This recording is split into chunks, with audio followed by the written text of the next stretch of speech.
Hi, my name's Gurrai Birdi.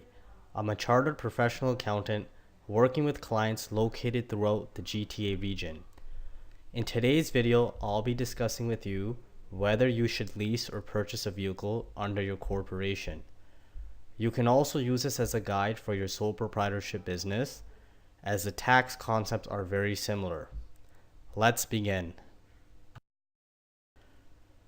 The first option is purchasing a vehicle under your corporation. You need to begin by making sure when you purchase the vehicle, the corporation's legal name is on title of the vehicle. It should not be your personal name. One of the basic tax rules is making sure the vehicle price does not exceed $30,000 plus HST for tax purposes. What this means is you can still purchase a vehicle exceeding this price. However, you will not be allowed to depreciate more than $30,000 for tax purposes. Let's take an example. If I pay $50,000 plus HST for a vehicle, I will be allowed to fully depreciate $30,000 on my corporate tax return. That extra $20,000 can still be paid by my corporation. However, it will not be tax deductible for tax purposes. The vehicle can be depreciated at 30% each year. This means you will have an expense deduction on your income statement equal to 30% of the purchase cost of the vehicle. Remember, in the first year, a special tax rule called the half-year rule applies. An important accounting control to remember is that now that the company owns the vehicle, it will pay for all the expenses directly itself, not you. These expenses can include vehicle insurance, registration fees, repairs and maintenance, fuel, parking fees, and toll routes, etc. In the event of an audit, you must have a logbook. Otherwise, the auditor can rightfully deny the deduction altogether. The logbook contains all the kilometers driven with the company car, both personal and business. At the end of the year, a standby charge and operating cost benefit calculation is done by your tax accountant. It basically represents all the personal kilometers driven with the company vehicle.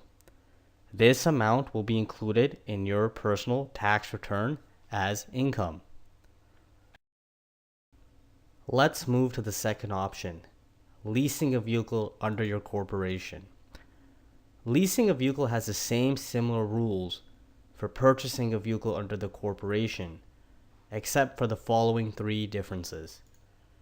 1. The vehicle is not depreciated since you are paying monthly lease payments and not one lump sum purchase price. 2. The maximum lease payment cannot exceed $800 plus HST per month.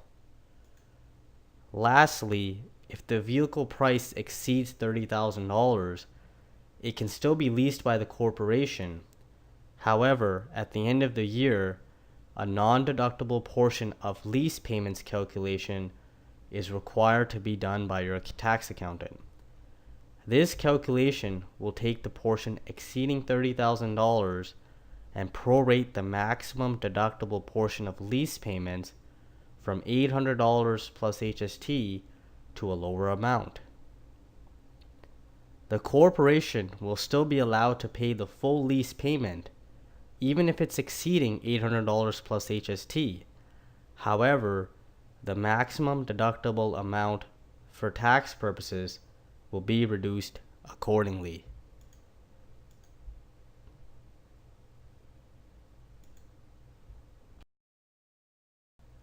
Now that we know the differences and tax rules for both options, let's find out which option is best for you. You should first determine what is your vehicle usage for business purposes in kilometers. You can use a rough estimate to get some percentages to work with. The general guideline I'd like to start with is, do you use your vehicle for at least 50% or more of the time for business purposes? If yes, it can be advantageous to lease or purchase a vehicle under your corporation. You have to remember, you cannot only look at it from a tax perspective, but also a cash flow perspective as well. Leasing and buying a vehicle uses up cash flow that you may use for business or personal purposes as well. If you find you will not use it more than 50% of the time for business purposes, you should consider the tax-free car allowance as an option. I will be uploading a video that describes how this option works as well. I hope you found this video helpful. Do leave us a comment. I encourage you to visit our website at birdi.ca. You can leave us a question on our tax forum, read our blogs for tax tips. Most importantly, don't forget to subscribe for more tax tip videos on the way. Thank you for watching.